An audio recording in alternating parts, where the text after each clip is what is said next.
PN dan MN pasti akan mati ya. PN dia pasti. Nama Ustaz Ridwan sekarang menjadi begitu popular. Beliau kini adalah Ahli Jawatankuasa Amanah Nasional. Okey, soalan pertama Ustaz, apa komen Ustaz setelah Ustaz bersiaran langsung bersama dengan Ustaz Salman? Bismillahirrahmanirrahim. Saya rasa bahawa sekurang-kurangnya kita boleh mengambil segmen baru daripada masyarakat, segmen yang bukan segmen politik, bukan daripada parti-parti politik, tapi segmen channel yang buat siaran langsung tersebut adalah Promedia Tajrid, dan itu adalah channel pengajian kan, yang sering menyiarkan pengajian daripada beberapa orang ustaz di utara tanah air. Jadi sekurang-kurangnya pada saya, apabila kita boleh mengambil segmen lain daripada segmen pure politik, dan ini akan memberikan ruang kepada kita untuk lebih menjawab kepada tuduhan-tuduhan kepada Parti Amanah Negara, khususnya berkaitan dengan keterkaitan kita dengan DAP. Jadi kesimpulannya selepas Ustaz bersiaran langsung dengan Ustaz Salman, kesimpulannya Amanah bukanlah baru DAP. Tidak baru, tidak paik, tidak segala-galanya. Amanah adalah rakan DAP, dan rakan kita adalah rakan untuk kita bersama. Bukan rakan siapa menunggang siapa, tapi kita adalah rakan untuk kebersamaan. Baik, kalau masih ada lagi orang yang mengatakan bahawa Amanah itu baru DAP, apa Ustaz kata pada mereka? Ada dua kemungkinan. Kemungkinan yang pertama, kerana mereka ini adalah orang yang kita panggil super walaun lah. Kerana dia dekat walaun ini, dia telah menswastakan otak dia. Jadi orang lain yang berfikir bagi pihak dia. Itu kemungkinan yang pertama. Kemungkinan yang kedua, saya rasa kerana usaha kita masih belum sampai kepada taraf maksimum untuk membetulkan persepsi kepada kita. Okey, kita tukar topik kita. Pada pendapat Ustaz, dalam keadaan sekarang ini, perlukah PH dapatkan semula mandat ataupun PH perlu tunggu PRU15? Pada saya, mau ataupun tidak, satu-satunya ruang yang ada kepada PH adalah untuk mengambil semula kuasa. Kerana kalau sekiranya kita tidak mengambil kuasa, kita akan memberikan satu duluan yang tidak baik kepada masyarakat dan rakyat Malaysia. Seakan-akan setelah ini nilai undi rakyat itu tak ada. Dia keluar untuk berpilihan raya, dia bagi undi kepada mana-mana parti, kemudian setelah itu terserah kepada wakil-wakil dia untuk buat apa sahaja. Dan akhirnya wakil rakyat itu akan berada dalam sama dengan pasaran terbuka untuk dijual beli. Dan saya rasa tak ada ruang, tak ada, melainkan akhirnya kita kena ambil semula. Ada orang kata, ada khususnya penyokong-penyokong PH, kalau pimpinan itu menyebut untuk mengambil semula mandat, bermakna mereka tidak percaya kepada Anwar Ibrahim. Itu konklusi yang mereka buat. Apa pendapat Ustaz? Kepercayaan kita yang kita bina bersama dalam Pakatan Harapan, kesetiakawanan itu adalah apabila kita telah menyatakan hasrat melalui buku harapan sebagai harapan kepada rakyat, dan itu adalah kebersamaan kita yang berterusan. Dan dalam masa yang sama juga kita tahu Datuk Seri Anwar Ibrahim sendiri dalam kenyataan dia melalui Datuk Saifuddin Nasution juga menyatakan usaha untuk mengambil semula mandat ini adalah usaha yang perlu disegerakan. Jadi dia tidak timbul isu tidak setia kepada Datuk Seri Anwar ataupun tidak menyatakan kebersamaan dengan Datuk Seri Anwar dan sebagainya. Kerana saya rasa satu perkara yang disepakati oleh Pakatan Harapan adalah untuk mengambil semula mandat ini. Kerana mandat ini telah diberi oleh rakyat. Ada orang kata kalau PH dapat semula federal, Ya. Kedah kemungkinan dapat balik semula kepada Pakatan Harapan. Adakah Ustaz bersedia untuk menerima mereka telah melompat untuk masuk semula ke dalam Pakatan Harapan? Politik adalah seni keberangkalian. Macam-macam keberangkalian yang boleh berlaku. Lebih daripada hanya berbicara tentang kita sedia menerima ataupun tidak, sebenarnya politik kita dan arena politik kita perlu dididik untuk melahirkan wakil rakyat yang benar-benar ada komitmen dengan kerjanya, dan dalam masa yang sama dia juga mempunyai nilai dignity dalam diri dia untuk dipertahankan atas nama rakyat. Jadi kalau sekiranya kembali semula, saya sebut politik adalah seni keberangkalian. Boleh jadi kembali, mau ataupun tidak kita terima watak-watak ini, pada saya arena politik perlu dididik. Kerana kalau dalam konteks negeri Kedah, kita hanya ada 36 orang ya wakil rakyat. Okey. Jadi mau tak mau antara 36 orang ni saja. Kalau kita lihat sekarang ni naratif yang dimainkan oleh PAS dan juga UMNO, khususnya Muafakat Nasional, berjaya menguasai pemikiran orang Melayu. Pada pendapat Ustaz, kalau untuk PH maju ke depan, apakah kaedah ataupun cara untuk PH mengatasi naratif Melayu Islam ini? Yang pertama, saya melihat yang dibawa oleh PAS dan juga UMNO, naratif yang terpesong sebenarnya. Dia bina satu bentuk pemikiran yang terpesong daripada politik Islam itu sendiri dan juga tentang bangsa Melayu itu sendiri. Dia bukan berbicara tentang Melayu secara keseluruhan, sebab kalau kita berbicara tentang siapa yang menjatuhkan Melayu, itu sudah tentu adalah UMNO Barisan Nasional. Kalau kita bercakap juga tentang Islam yang sebetulnya adalah Islam yang menolak segala fahaman ekstrim, segala fahaman ta'assub, segala fahaman takfiri dan sebagainya, Islam yang seumpama itu. Dan saya dalam masa yang sama, saya berkeyakinan bahawasanya pasaran pengundi Malaysia yang tidak menerima UMNO dan PAS itu lebih besar sebenarnya. Dalam pilihan raya umum lepas sebagai contoh, sebahagian daripada pengundi PAS itu adalah kerana menolak UMNO, dan ini adalah pasaran kita. Sekali lagi saya sering sebut kepada kawan-kawan, kalau sekiranya ada orang kata saya sekarang ni parti politik semua sama, kalau dia sebut macam tu, sebenarnya ini adalah potensi besar kita. Inilah golongan target kita. Bila dia dah meletakkan semua parti politik sama aja, kalau perintah semua sama aja, ini adalah golongan berpotensi. Jangan kita tinggalkan dia, sebab kita perlu membawa dia kepada naratif kita, agama yang benar dari segi politik, yang maksud saya bukan dari segi penganutan agama keseluruhannya.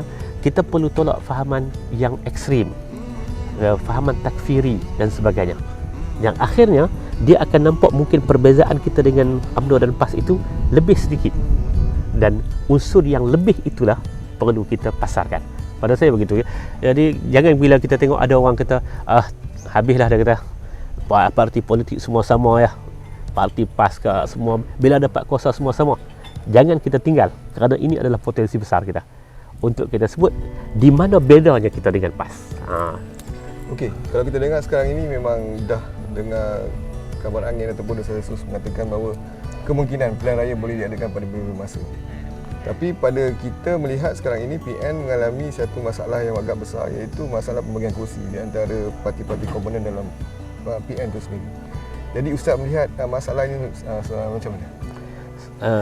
Dia PN dibina di atas asas dia gabung dua kan. Satu iri hati, satu kelompok Azmin, kelompok Muhyiddin yang pergi ke sana dan beberapa kelompok ni, dengan satu lagi adalah haluba kuasa, golongan yang telah ditolak oleh rakyat, iaitu UMNO, gabung antara dua ni, dan yang mengikat mereka itu adalah kuasa. Yang mengikat mereka itu adalah jawatan politik, yang mengikat mereka itu adalah lantikan di JLC dan sebagainya. Dan saya rasa kerana UMNO dan juga Muhyiddin Yassin yang juga asal daripada UMNO, mereka telah kembali kepada tabiat asal mereka, pembahagian, sehingga ada penganalisis yang menyebut kata lebih teruk daripada zaman Najib dari segi pelantikan, dari segi pemberian kuasa dan sebagainya. Dan saya rasa sampai bila-bila apabila gam yang mengikat mereka itu adalah kuasa, duit dan lantikan politik dan tawaran dan sebagainya, sampai bila-bila pun dia tidak boleh menyelesaikan masalah. Akhirnya mereka hanya akan mengurus kehendak politik mereka, dan untuk rakyat terbanyak tetap tidak akan mendatangkan manfaat kepada rakyat terbanyak, sebab mereka akan mengurus tentang kehendak politik mereka saja. Okey, sekarang ni masalah kita nampak sekarang ni macam satu yang sebelah Tun. Dia kita tak tahu lagi dia nak pergi ke, dia memang dia dah mungkin ada krisis sikit dengan PKR. Tapi masih ada hubungan dengan Amanah dan juga DAP. Mereka ini Ustaz nampak lebih cenderung akan bergabung dengan BN ataupun dia akan bersama dengan PH? Saya nampak mereka ni akan lebih kepada PH lah, kepada PH ataupun kepada yang bukan BN. Sebab Tun tu sudah maksimal lah perlawanan dia dengan BN kan. Dan sekarang ni dengan dengan suasana baru ni, dengan norma baru politik Malaysia ni selepas pilihan raya ni, dia akan mengarah kepada politik sistem dua parti lah. Kita akan pergi kepada sistem dua parti, dan dalam masa yang sama dia akan berlaku kata tokoh tu mau mengaku ataupun tak mau mengaku, Tun dan juga Anwar ni dia akan jadi macam tokoh pemberi semangat saja kepada mana-mana ni. Sebab secara pasti ya kan, pengundi-pengundi yang berusia 21-22 tahun yang bakal mengundi ni 23, mereka sudah tidak ada nostalgia dengan Tun ataupun dengan Anwar, dan mereka juga tidak ada sentimen dengan Tun ataupun dengan Anwar. Jadi tak ada sentimen kesian kepada Anwar. Peristiwa 98 mereka tak terlibat dan sebagainya lah. Jadi demikian juga tentang jasa-jasa Tun yang sebelum ni. Dan kalau orang kata macam PH, mungkin besar mungkin masih lagi menamakan Anwar sebagai calon untuk pilihan raya akan datang. Pada pandangan Ustaz sebagai amanah yang bersama-sama dalam PH, adakah itu satu keputusan yang tepat ataupun satu keputusan yang perlu dipikirkan lebih mendalam untuk menghadapi PR15? Saya rasa kita kena tengok kepada bakal pengundi kita macam mana. Bakal pengundi kita macam mana, dan politik kita kena realistik. Sebenarnya apa yang diperlukan oleh masyarakat, pengundi, dan apa dia Malaysia baru yang kita nak tonjolkan. Pada saya, penonjolan Malaysia baru itu tidak hanya sekadar tokoh. Tapi penonjolan Malaysia baru itu termasuklah tentang idea-idea besar, gagasan-gagasan besar. Dan yang paling pentingnya adalah untuk kita membawa balik masyarakat Malaysia ni kepada norma berpolitik yang tepat. Mematuhi demokrasi, bergerak sebagai rakyat Malaysia dan sebagainya. Tapi secara umumnya cara berpolitik orang Melayu ni tetap sistemnya adalah syekh. Dia tetap kena ada tokoh. Ya, kita boleh berbincang tentang sama ada apakah Malaysia sudah bersedia untuk menerima pemimpin-pemimpin muda, ataupun Malaysia masih bercakap tentang hanya beberapa orang tokoh ini sahaja. Ini perlu kita wacanakan. Kalau pilihan raya tu masih agak memakan masa 2 ke 3 tahun. Tapi kalau kata Muhyiddin tersilap mimpi ke macam mana ke pilihan raya dalam masa yang terdekat, saya rasa tidak ada pilihan melainkan kita masih kena bermain dengan dua tokoh ini. Sama ada Tun Mahathir ataupun Anwar. Kalau dalam masa yang terdekat lah. Kalau kita punya masa, saya rasa kita boleh berwacana sebenarnya politik Malaysia ni perlukan orang yang macam mana kan. Okey, sekarang ni kebanyakan pengundi yang telah mengundi masa PR yang lalu tu Ustaz, dia orang rasa macam buat apa nak mengundi? Sebab bila mengundi, ahli parlimen suka-suka hati nak melompat ke sana, nak melompat ke sini. Jadi apa nilai undi mereka?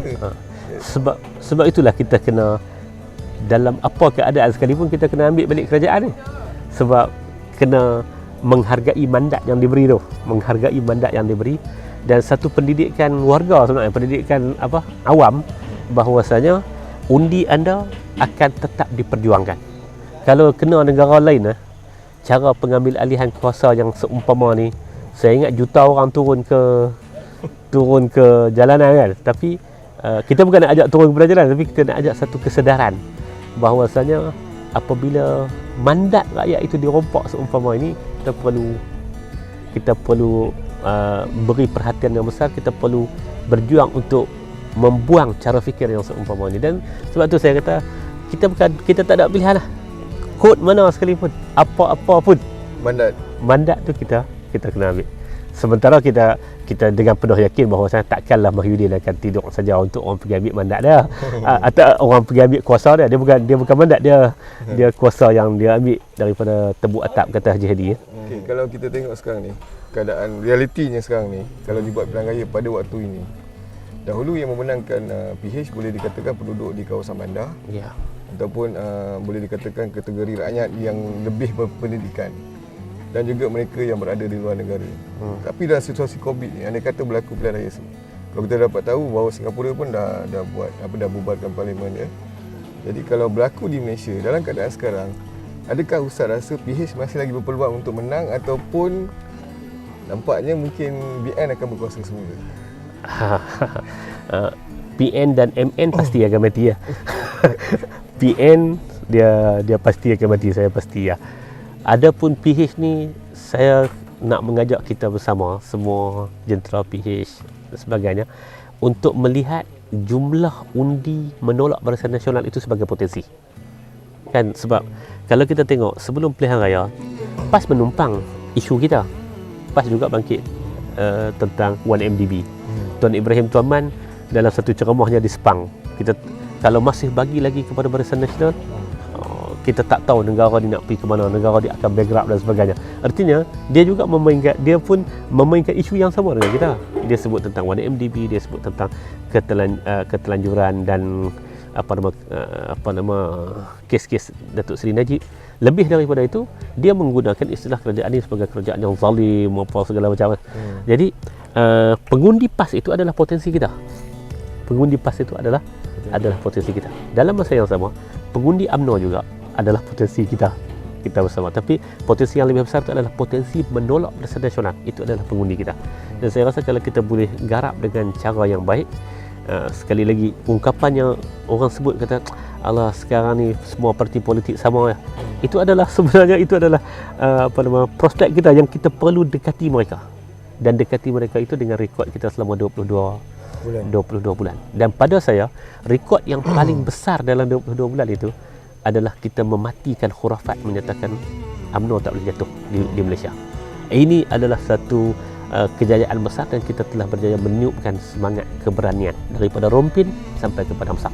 Dan Pakatan Harapan perlu memperbanyakkan engagement dengan rakyat dan berbercakap tentang isu-isu rakyat dan mengangkat isu rakyat ke persada ini. Saya rasa ruangannya masih terlalu luas untuk Pakatan Harapan cuba mengambil mendapat semula kemenangan dan cuba mengambil secara prospek dan potensi yang ada ini untuk sumbangan kita. Okey, satu soalan yang terakhir pada Ustaz. Kita lihat sekarang ni penyokong PH nampaknya dah ada dua camp. Satu yang menyokong Anwar, satu yang menyokong Tun. Ya. Dan mereka saling gaduh, melabel dah mula dah budaya tu dah mula nampak. Cuma belum sampai ke tahap untuk takfiri lagi lah. Jadi apa nasihat Ustaz kepada penyokong PH supaya dalam keadaan yang sekarang ni? Pada saya kecenderungan untuk berbeza pandangan ni itulah manusia. Dia kalau jenis semua apa yang dikatakan oleh pemimpin ya itu bukan manusia sejati tu. Itu orang yang telah disetkan untuk jadi robot manusia ke apa gitu kan.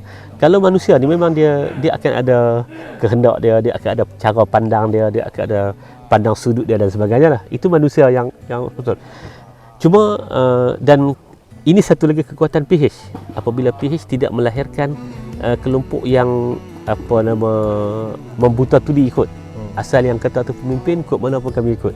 Jadi ini salah satu kelebihan yang ada kepada PH, alhamdulillah. Dan cuma kita jangan terlajak. Kalau agama kita pun ajak, kata Sayyidina Ali, dia kata kalau kita nak kasih seseorang, jangan keterlaluan. Kalau kita benci seseorang, juga jangan keterlaluan. Dan dia punya garis panduan dia itu adalah pengetahuan dan kepentingan. Kita tahu apa yang latar belakang yang berlaku dan kita tengok sebenarnya kepentingan bersama yang boleh kita ikatkan. Kalau dalam konteks hari ini, kalau tentang siapa calon Perdana Menteri, itu sebenarnya perkara yang secondary. Kepada orang-orang PH kena melihat begini. Perkara yang paling utama bagi kita adalah mengembalikan semula mandat rakyat. Jadi kepada kawan-kawan PH, sementara kita menghargai perbezaan ini satu perkara yang mesti berlaku punya. Kita tak boleh satu pandang. Itu saya rasa bukan sifat parti politik lah. Kalau parti politik jadi macam tu, dia nak jadi macam rasa kelompok share dan parti politik dia memang dia membenarkan untuk kita berwacana. Silakan, tapi jangan sampai terlalu terlajak. Sama ada mendukung ataupun tak mendukung, menyokong ataupun tidak menyokong mana-mana pihak. Allahu a'lam. Okey, terima kasih kita ucapkan kepada Ustaz Ridwan kerana sudi bersama-sama dalam rancangan kita untuk episod kali ini. Jadi kepada mereka yang menonton itu, jangan lupa, insya-Allah kita akan keluarkan lagi video-video akan datang bersama-sama dengan tokoh-tokoh yang lain. So jangan lupa subscribe channel kami di bawah ni untuk mendapatkan lagi info-info terkini tentang politik Malaysia khususnya. Alright, Assalamualaikum warahmatullahi taala wabarakatuh.